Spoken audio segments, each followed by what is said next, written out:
all you lovely people. Thank you for coming back to watch this video.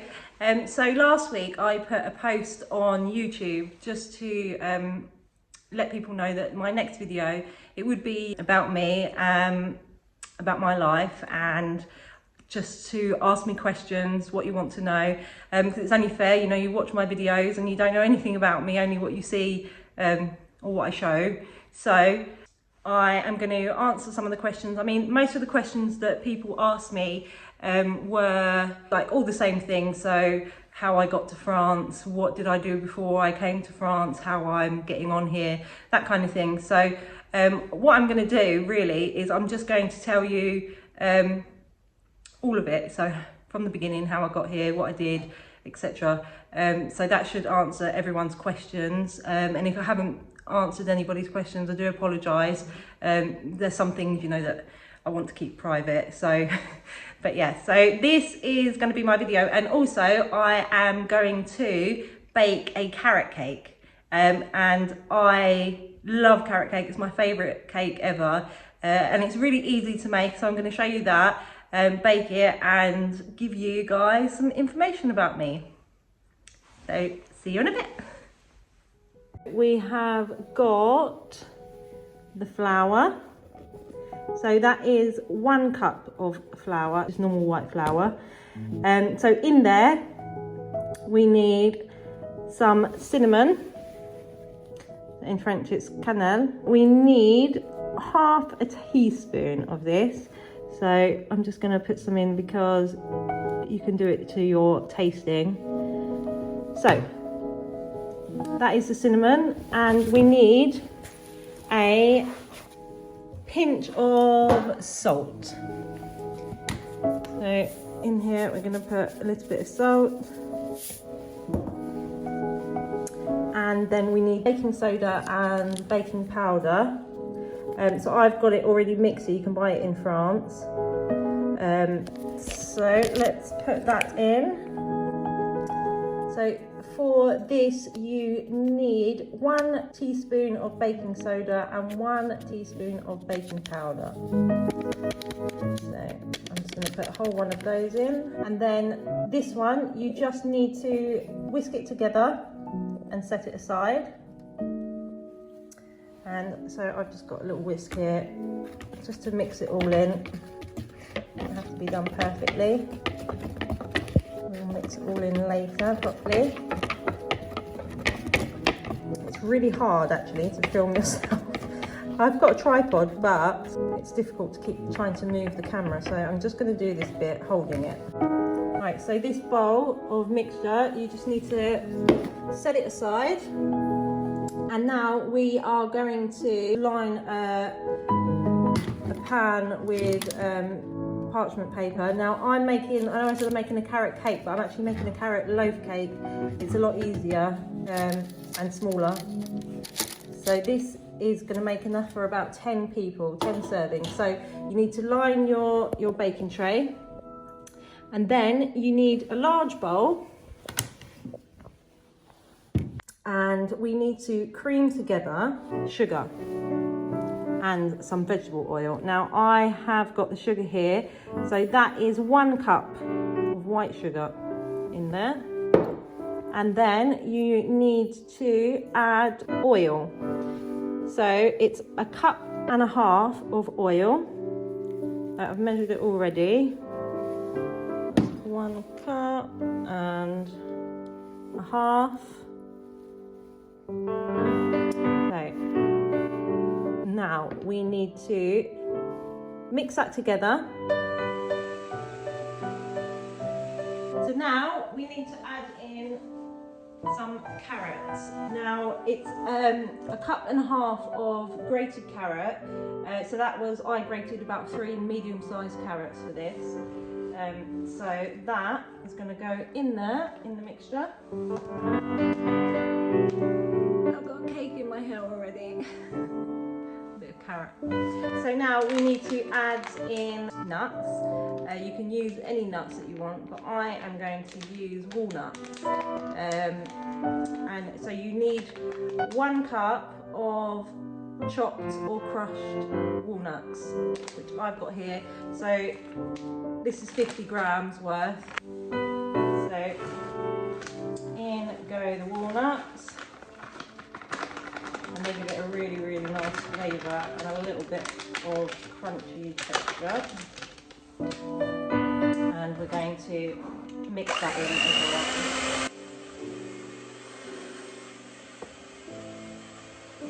So this is that mixture that we prepared at the beginning. Loosen it up and then pour it in.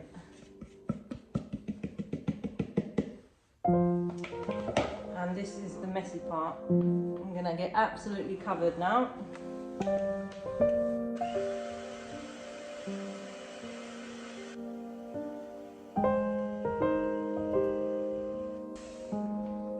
Now we're going to put it into the baking tray, and again with this it doesn't have to be really perfectly put in here. We're going to make some frosting, some icing to put on it, so you just literally line it roughly, or you can do it how you want, very prettily or correct, but this is how I do it. And then pour it in, get all of that off the edge. It's a really lovely colour. When you bake it, it smells absolutely amazing. So now that's in there, and then we need to put it in the oven. So I normally bake this cake for around 30 to 35 minutes, maybe 40 depending on how hot you have it. So I'm going to put it at around 190 to 200 degrees, and then we'll just keep testing it, see how it is. Lovely. So for the frosting, you're going to need some cream cheese. So you need around 4 ounces, which is roughly around 115 grams of cream cheese. Then you need 2 tablespoons of butter, and you need 1.5 cup of confectioner's sugar, so icing sugar, and you'll need some vanilla flavour to add into there as well. And it's really simple, so you just plonk it all in the bowl, mix it up and put it in the fridge. So let's go with the icing sugar first, so that in there, and then the butter.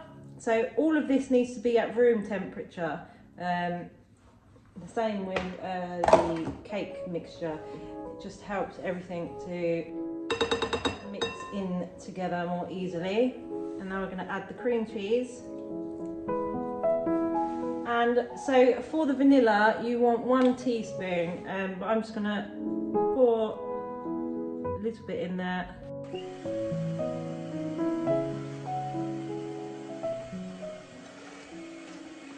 we go, I think that will do it.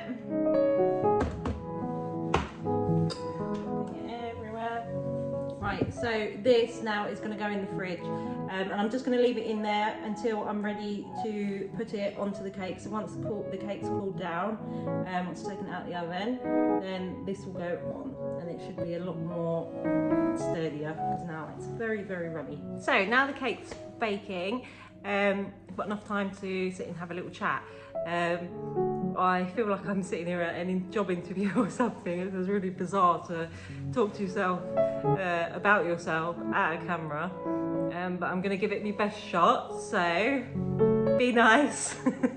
So yeah, so I before I lived in France, I lived in England. So I moved to France in September 2017, so I've been here quite a while now. So before, in England, I was working full-time. I worked for a company called Your Move, which is an estate agency, and I worked there for probably about 3 years, doing a different number of jobs, but I worked up until I was the valuation manager of that estate agency. And I absolutely loved that job. It was my favourite job, you know, driving around, going looking at houses, meeting lovely people, talking to them. So I used to value the houses that people wanted to rent out. So that's what I did in England. Like I say, I did really enjoy that job. But the reason that I did move to France is basically all my family were living here. So my mum, my dad, my grandparents, everyone that I was really close to, all my brothers were here. So I just, you know, saw everyone having a lovely time, really relaxed. And I was working 5 or 6 days a week, 8:30 until 6 p.m. And I wasn't earning loads of money, you know, just enough to cover all of my bills. I lived alone. So in the end, it just kind of, I kind of weighed up the decision really. Do I stay in England and carry on what I'm doing, or do I go to France, which is a country that I've been coming to since I was like 3 years old, because my parents bought a house here, a holiday home, and every kind of holiday that we did have, we used to come to France, so my dad could do some work, and you know, we had a lovely time. All the family used to come. So, you know, it was really a case of, do I stay there or do I go to France, you know, to be closer to my family? And I did choose, you know, to come here to be closer to my family, you know, because I used to work in England, and then on the weekend, you know, everyone would be doing stuff with their family, and my family were in France, so I couldn't just pop round to have dinner or have a cup of tea. So, you know, it does get to you a bit. And I did spend all of my working holiday in France anyway, so you know, I knew what it was like here. But it was just a case of my biggest worry about moving to France was being able to work, because I didn't speak any French at all, and you know, you need to be able to speak French to work in France, basically. So that was my biggest issue. So I moved here. And my eldest brother, Michael, he was working for a family. They had a chateau that's on the TV. They had a TV program on a British Channel 4. So he used to work there during weddings and stuff like that. So he'd help out, do hair and makeup and that sort of thing. And he said to me, after I'd moved here, he said, I'll try and get you a job there, because they're always looking for people. And I was like, great, yeah, I'll have a job, and I'll be here in France. So that was kind of my biggest worry gone. So I went and met the family, and they gave me a job straight away. So after probably 2 or 3 months of being here in France, I had a job. And so that job was, it was, at the beginning it was great. I was hired to do some administration work, basically, and in the summer months to help out during events like weddings and all sorts of stuff, really. So I learnt quite a lot there, but in the end it kind of became a little bit bittersweet, because we had a little bit of a falling out with the family over something. Michael had arranged to do some artwork for the family, basically, and they kind of ripped him off, and then it all just became a bit sour after that. So I got the sack from that job. I literally was told to come in to work one morning, went in, and was sat down that morning and said, you haven't got a job here anymore. So, and I put a lot of my life into that job, because I literally worked, every day that I was asked to work, and she wanted me there a lot. So I was working, 6 days a week, doing everything for like, not great money, but enough for me to live on, and without any sort of, gratification from them for all the hard work that you put in. I mean, during when there was a wedding, I'd work 3 days straight, and each day you'd be working anywhere between 9 hours to 18 hours. So, we used to work 18-hour days, and, we'd give up any plans that we had at the drop of a hat, to go and help her out and do the work that she wanted us to do. If she needed us, she couldn't get anybody else, we'd do it. And so then in the end I was sacked, like I said, without any warning, without any, you know, I didn't do anything wrong. It was just her reasoning was to make an example of me, basically. I don't know what that means, but you know. But actually, looking back on it now, I mean, at the time it was a little bit stressful because I'd lost my job. And it, like I said, it's difficult to find work in France. But anyway, that's neither here nor there. So yeah, so I was a bit disappointed at that point in my life because I thought, what am I going to do now? But in the end, you know, looking back, it was a blessing in disguise, because thinking back to all of the stuff that used to go on there and how we were treated, you know, you kind of think, how did I put up with it, you know? But it is what it is, and it's done now. So I finished working there, I think it was in about October of 2019. So I worked there for quite a while. And then, so after that, I looked for some jobs, had a couple of job interviews, applied for loads of different roles in Paris, because in Paris there's a lot of jobs that you can do there that they want people to speak English, because they're dealing with you know, an English market or an American market. So there's a lot of jobs, but it's quite difficult, I've found, applying for jobs in France, because you send your CV, you send your cover note, and you don't get any response at all to, you know, any of your, so it's a bit disheartening, really. But so anyway, I didn't get anywhere with that, and then 2020 came, and then, you know, we got hit by this pandemic, and we're still stuck with it now. So I haven't been able to find work since then. So that's why I decided to do the YouTube channel. Not really as a job, because you can't make loads of money from it unless, you know, you get loads and loads of views and everybody watches your adverts and stuff. But it does bring in a little bit of money. So that's why I started doing it, and also to give me a bit of routine, something to do, because it's quite difficult, especially living in the countryside. I mean, we weren't allowed to go out anywhere. All last year we were kind of locked down, and then it got lifted, and then we were locked down again. And now we're at the stage where a lot of things are shut, like restaurants and stuff like that, but it's a curfew at the moment, so you can go and see your friends and you can do, you know, shopping and stuff, but you know, it's still the same. So this has kind of given me a bit of routine and something to focus on, really. Before, obviously, all of this happened, working for the other family that I told you about, I did used to help out here as well, for Billy and Gwendolyn, my brother and sister-in-law. So at the chateau here, they had weddings and B&B and gîtes and stuff like that. So it was a lot of cleaning that we used to do for weddings, you know, everything, serving drinks, food, you know, all of the stuff that happens at a wedding is what we did, really. You know, and it was all really great fun. I loved doing all of that, because you get to meet so many new people, you know, and you can have a laugh. But also, so yeah, so that was kind of what I did here before YouTube.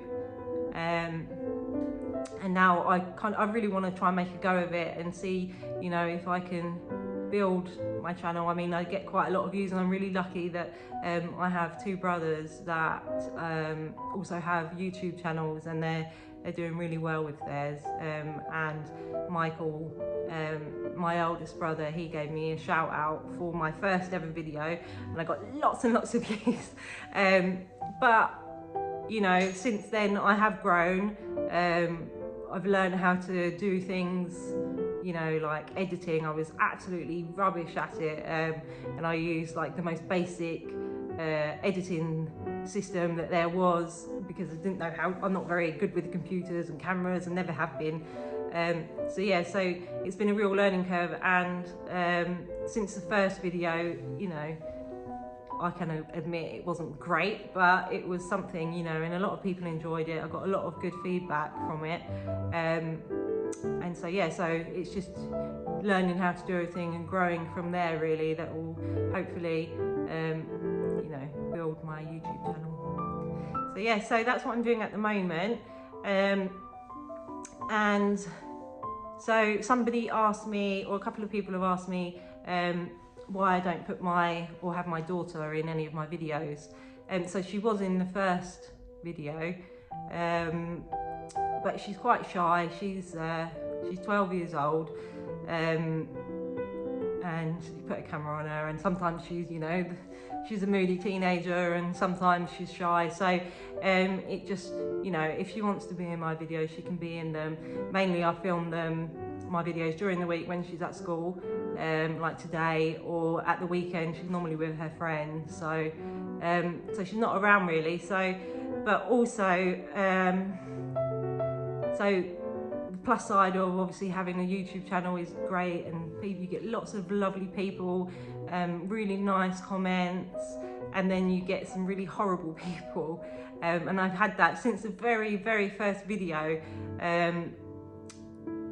Just a few really small-minded people that you know, decided to hate me for no reason. They don't know me, never, you know, I've never been on a TV show or anything like that, so I don't know how people gather all of their information. But so so I had some really nasty comments about Olivia from adults, you know, saying things, but that, you know, that's what it is. You know, you can't always have everything great with, you know, putting yourself out there in the public. But so I just wanted to kind of really shield her from that as well, because she's at an impressionable age now where, you know, if somebody says something nasty to her, she's going to take it to heart. So so yeah, so that's why she's not really in the videos very often, but you will see her when she's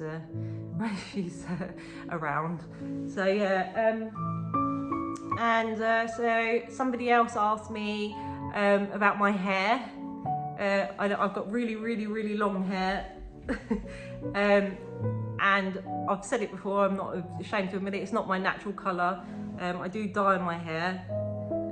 I've got lots and lots of grey hair. I'm 30 years old, and I'm absolutely covered in white hair, but I get that from my dad's side because he turned like grey at 20 years old or something ridiculous. So so yeah, so I dye my hair, and also it used to be blonde, and it used to be really dry, my hair, so I'd brush it and I'd get all the dead ends and everything laying in my lap or on my clothes once I'd finished. So I kind of decided to dye it brown. It wasn't this dark at the beginning. I dyed it, and then it just was in a lot better condition, and it enabled me to stop straightening my hair, and then my hair started to grow. So I mean, I don't do anything special with it. I dye my hair myself with professional hair dye.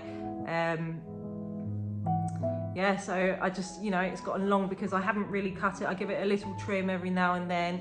I don't blow dry it unless I'm going anywhere, or I'm on camera. I don't ever really straighten it. It doesn't need to if I blow dry it nicely.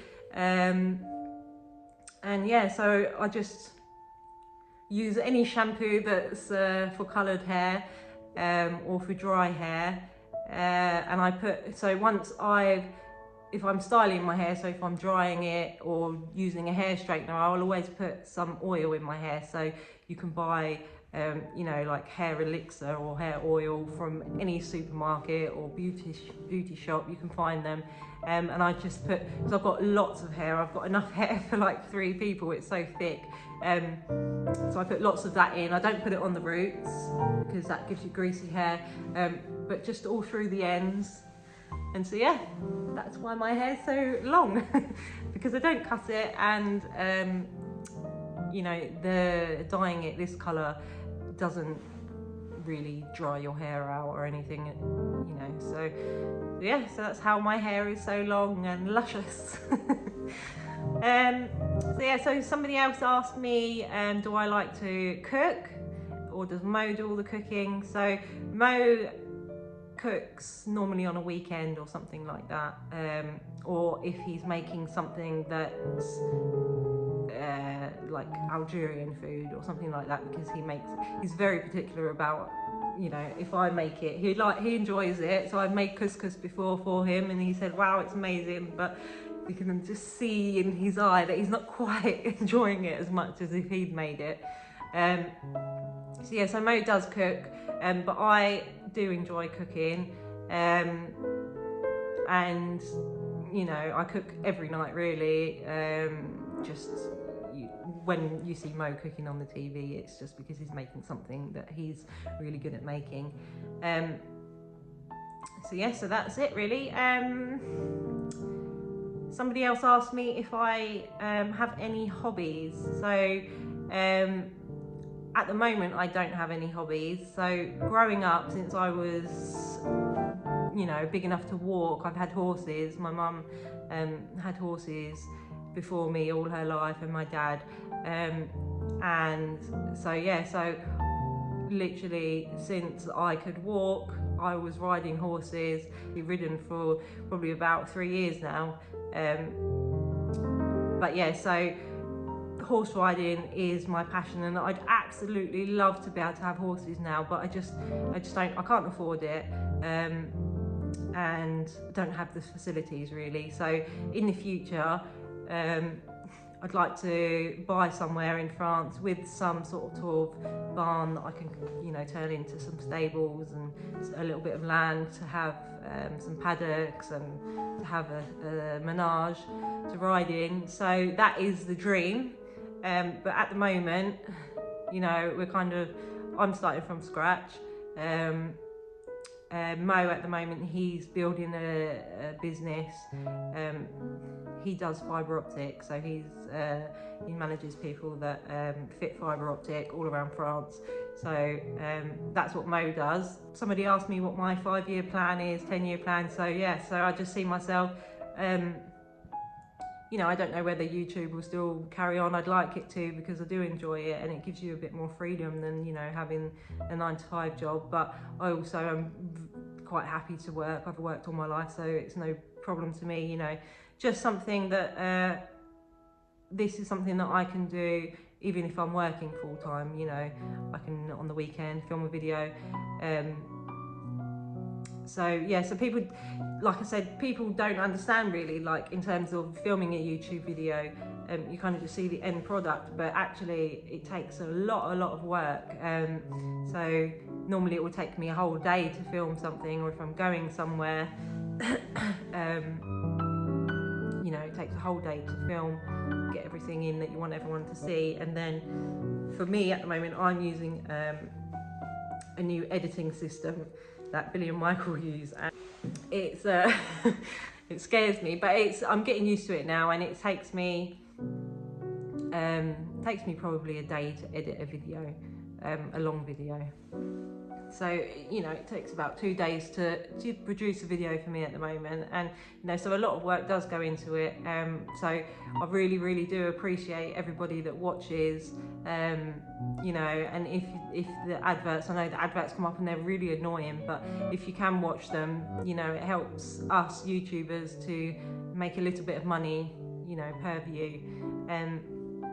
I have put on in the description of all my videos, there's a website called Buy Me a Coffee, and it's not a subscription or anything like that. It just means that, you know, if you appreciate my videos, and you want to help out, you know, to cover when I go to Paris, or if I'm going somewhere, to cover the costs, and, you know, my time to you know, to spend making the video. So you don't feel obliged to go on there, but if you do, it's, you know, it really does help. But next weekend, sorry, I am going to Paris I'm going to spend probably a week there. So I'm going to try and get in some stuff that people don't normally see in Paris. So you see Gwendolyn walking past. Yeah, so things that you don't see, like normal places, the not so pretty parts of Paris. So yeah, so that's going to be where I'm going next week. So I will show you, get a couple of videos from there for you. And yeah, so I'm really happy for people to give me suggestions. You know, criticism is always helpful as long as it's written kindly.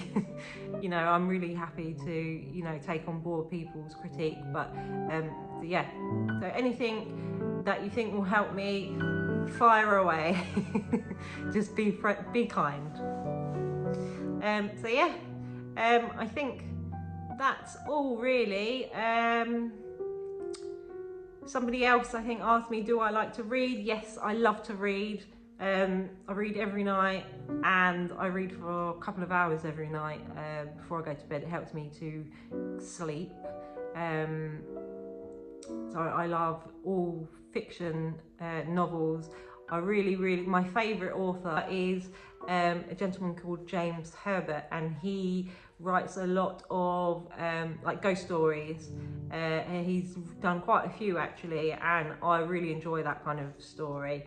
And I haven't actually been able to find anybody else similar to him. So if anybody knows of any kind of stories like that, similar to James Herbert, I'd love to hear them. But yeah, so I read horror, thriller, romance, everything. Like Marianne Keyes, I love her, Jo Watson. Yeah, so there's just a few of the authors that I like, but yeah, I read a lot. So yeah, don't really know what else to say. So thank you for listening to me sit here and babble on.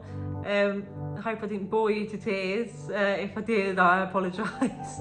But yeah, so that's it. So I heard the oven ping, so I'm going to go and check on the cake, and I will show you how it turned out, or if it needs cooking any longer. Right, so there's the end product. It's come out of the oven, and I've left it to cool down now.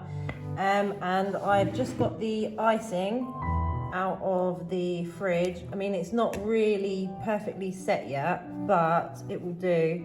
The cake's going to go in the fridge anyway tonight, so yeah, I'm going to ice it now. I can't film it while I'm doing it because I don't have the tripod anymore, and I need both my hands. So I will show you once it's finished. Right, so I put the icing on, or the frosting, and now I'm just going to decorate it. I mean, it's not very pretty, aesthetic should I say, aesthetically pleasing, but it's a loaf cake. It's not, it's nothing that needs to be very pretty. As long as it tastes good, that is all that matters. So there we have it. So I'm going to cut a bit now, and I haven't actually got a cake plate, which I really need because it looks quite gross on here, but I'm going to cut a piece to eat, and then the rest is going to go in the fridge. There we have it. That's my carrot loaf cake. And as you can see, the frosting definitely isn't set yet, so it will be absolutely fine. Just put it in the fridge if yours is like that, and it will set, and it will be crispy and hard. But you can eat it like that as well. It's really tasty, runny. So voila.